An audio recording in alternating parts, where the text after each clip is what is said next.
En el ocaso del siglo XIX, en la ciudad de Londres, Inglaterra, en el marco de la época victoriana, se cocinaba el surgimiento de una de las más grandes obras literarias de todos los tiempos, y a casi 128 años de haber sido colocada en los estantes, sigue siendo objeto de menosprecio y vulgar ninguneo.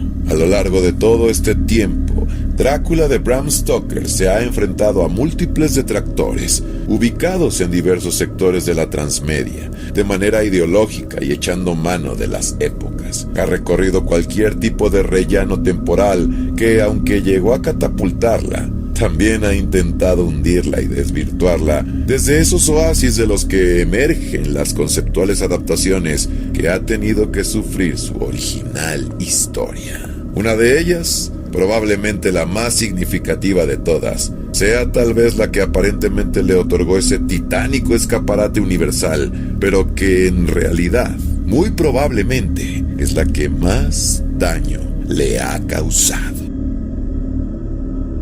El cine no ha sido un aliado del todo para Drácula, y aunque hay quienes afirman que Bram intentaba colocar su novela en la transmedia correspondiente a la época, a la hora de llegarle eso sabemos de sobra todo el camino que ha tenido que recorrer, desde su alucinante y desquiciante viuda heredera, ocultistas locos sin conciencia, hasta cineastas veneradores de su anquilosante actualidad. ¿Cuál es el precio de la fama que la más grande y hermosa novela jamás escrita ha tenido que ir pagando con el paso de las décadas?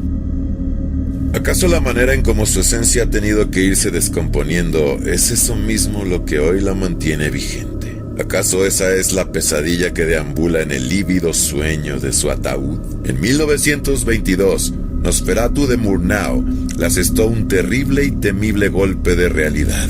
Toda esa avalancha propiciada por todos los implicados en aquel escenario legal la atacó infamemente. En 1931, Lemley y Browning, montados en el corcel Lugosi, desataban el infierno de la cult pop disease, en la que fue encerrada de manera involuntaria. Pero después de eso, ¿qué seguiría? Un vasto y denso océano de creatividad establishment, reservado para sus próximos 100 años. Indudablemente hablar del desarrollo cinematográfico no solicitado para Drácula de Bram Stoker es caminar a medianoche por un bosque de empalados. Pero henos aquí, desenmarañando nudos gordianos, intentando comprender quién la ha querido someter a tan desleal destino. Esta cápsula explorará un poco de la historia de una de las aliadas enemigas de Drácula de Bram Stoker.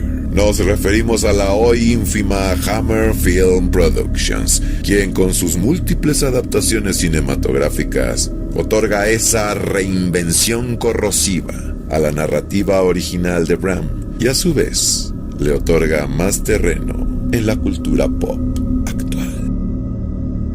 Desde su publicación en 1897, Drácula de Bram Stoker se ha convertido en una de las novelas más adaptadas al cine, con interpretaciones que varían desde lo fiel hasta lo completamente reinventado. Dentro de este amplio espectro de adaptaciones, la productora británica Hammer Film Productions jugó un papel crucial en la reinvención del mito de Drácula para el cine de terror gótico del siglo XX. Su influencia redefinió la imagen del vampiro y la forma en que se percibía su historia, pero al hacerlo generó importantes inconsistencias con la obra original de Stoker. Hammer debutó con Drácula en 1958, dirigida por Terence Fisher y protagonizada por Christopher Lee en el papel del conde y Peter Cushing como el icónico Van Helsing. Esta versión se alejó significativamente de la novela en varios aspectos.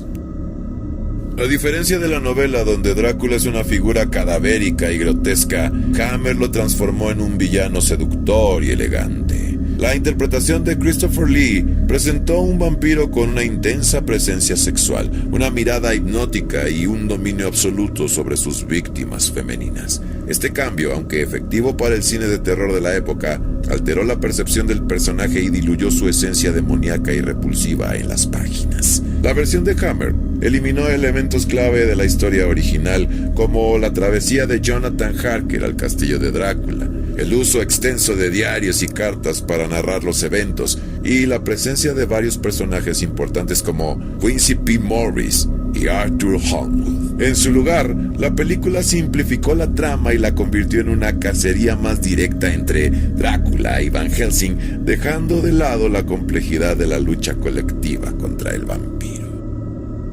La película presentó variaciones en las reglas de los vampiros que no están en la novela. Por ejemplo, al igual que en Nosferatu de Murnau, el conde es derrotado por la luz del sol, mientras que en el libro de Stoker la luz solar solo debilita a Drácula pero no lo destruye. Asimismo, la representación del ajo, los crucifijos y la estaca varió de manera más espectacular y dramática en pantalla.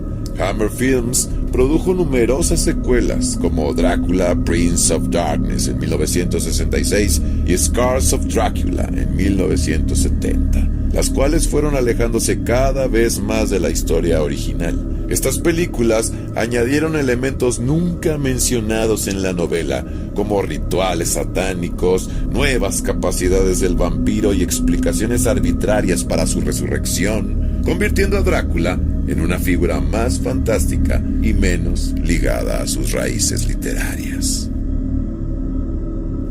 Si bien las películas de Hammer fueron fundamentales para la evolución del cine de terror, su interpretación de Drácula terminó consolidando una imagen del personaje que poco tenía que ver con la visión de Bram. La estética gótica, la violencia explícita y el erotismo que introdujeron fueron un sello distintivo, sí, pero a la vez distorsionaron la historia original, llevándola más hacia la fantasía cinematográfica que hacia el horror psicológico y narrativo que despide la novela original. A pesar de sus inconsistencias, Hammer Films dejó una huella imborrable en la cultura popular, influyendo en posteriores visiones del Conde Drácula y consolidando una visión del vampiro que aún, lamentablemente, persiste en la memoria colectiva. Sin embargo, desde un punto de vista literario e histórico, estas adaptaciones sacrificaron la riqueza narrativa de la obra original a favor de un espectáculo visual más comercial y accesible. Hammer Film Productions fue fundada en 1934 por William Hines, un empresario británico del entretenimiento, junto con Enrique Carreras, un inmigrante español con experiencia en distribución de películas. Inicialmente Hammer comenzó como una pequeña productora enfocada en producciones modestas y en películas de serie B.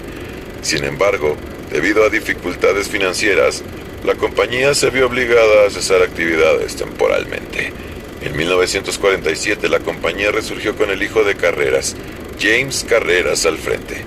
A través de acuerdos con la distribuidora Exclusive Films, también propiedad de los Carreras, Hammer empezó a producir películas de bajo presupuesto, pero con un enfoque claro con el género del terror, ciencia ficción y suspenso.